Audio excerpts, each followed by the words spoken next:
Një shtëpi, një qëllim, një bashkim.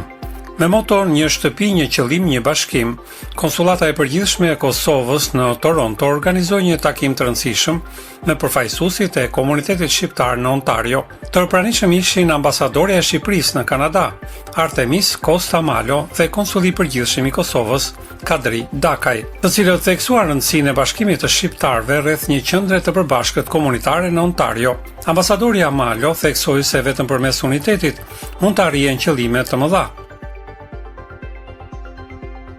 Ndërsa konsulli i përgjithshëm Kadri Dakaj prezantoi një plan ideor gjithëpërfshirës, i cili synon të bashkojë të gjithë shqiptarët pa dallim feje apo shoqate.